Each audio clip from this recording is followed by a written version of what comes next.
এই মুহূর্তে সবচেয়ে বড় প্রধানমন্ত্রীর আপডেট। 1 বছর পর্যন্ত সোনা কিনা যাবে না, বিদেশে ভ্রমণ করা যাবে না, আর পেট্রোল ডিজেল কমাতে হবে, ইলেকট্রিক গাড়ি ব্যবহার করা যাবে না। মানে সাধারণ মানুষকে বলা হচ্ছে খরচ কমাতে, টাকার হিসেব করে চলতে, ভবিষ্যতের কথা ভাবতে। কিন্তু সমস্যা হচ্ছে মানুষ এখন শুধু কথা শুনতে চায় না, মানুষ দেখতে চায় যিনি বলছেন তিনি নিজে কতটা মানছেন। নেতারা যখন আমাদেরকে কোনো উপদেশ দেন তখন কি সেই উপদেশ তারা নিজেরাও মেনে চলেন, নাকি সাধারণ মানুষের জন্য এরকম নিয়ম আর নিজেদের জন্য আরেক রকম জীবন? আজকাল দেশের রাজনীতিতে এই প্রশ্নটা সবচেয়ে বেশি উঠে আসছে, কারণ কিছুদিন আগেই প্রধানমন্ত্রী দেশের মানুষকে বললেন সোনা কম কিনুন, বিদেশে ভ্রমণ কম করুন, পেট্রোল ডিজেল বাঁচান, ইলেকট্রিক গাড়ি ব্যবহার করুন। মানে সাধারণ মানুষকে বলা হচ্ছে খরচ কমাতে, টাকাকে হিসেব করে চলতে, ভবিষ্যতের কথা ভাবতে। আর অন্যদিকে নেতাদের বিশাল গাড়ির কনভয় রাস্তায় দৌড়াচ্ছে। একবার ভেবে দেখো তো, যদি সত্যি পরিবেশ নিয়ে এত চিন্তা থাকে তাহলে মাননীয় প্রধানমন্ত্রী যে গাড়িগুলো ব্যবহার করেন সেই গাড়িগুলো কটা ইলেকট্রিক? যদি সত্যি জ্বালানি বাঁচানোর বার্তা দেওয়া হয় তাহলে পরিবর্তনটা নিজের দিক থেকেই শুরু হওয়া উচিত ছিল না কেন?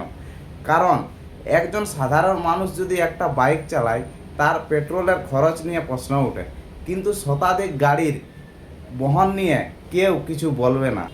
আর এইখানেই মানুষের মনে প্রশ্ন জাগছে, এই উপদেশগুলো কি সত্যি দেশের ভালোর জন্য নাকি শুধু বক্তৃতার জন্য?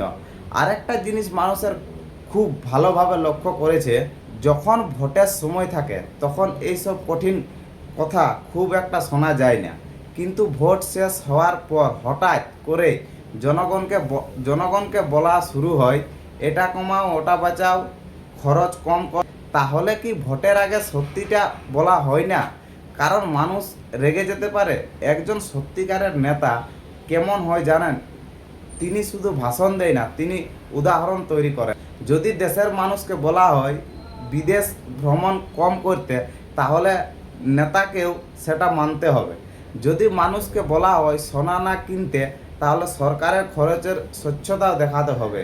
আর যদি পরিবেশ বাঁচানোর কথাই বলা হয় তাহলে নিজের কনভয় থেকে ইলেকট্রিক গাড়ি ব্যবহার শুরু করা উচিত।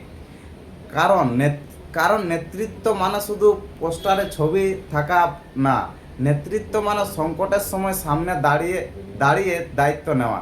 ভালো কিছু হলে ক্রেডিট নেওয়া খুব সহজ, কিন্তু খারাপ সময় এলে যদি সব দায় শুধু জনগণের উপর চাপানো হয় তাহলে মানুষ এক সময় প্রশ্ন করবেই।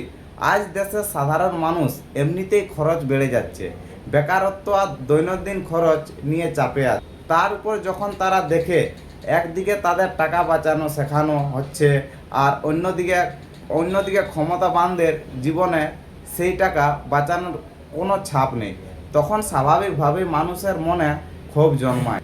তাই শেষে শুধু একটাই কথা বলবো, উপদেশ দেওয়া খুব সহজ, কিন্তু সেই উপদেশ নিজে মেনে উদাহরণ তৈরি করাই হলো আসল নেতৃত্ব। কারণ মানুষ এখন শুধু কথা শুনতে চায় না, মানুষ দেখতে চায় কে সত্যি দেশের জন্য ত্যাগ করেছে আর কে শুধু বক্তৃতা দিচ্ছে।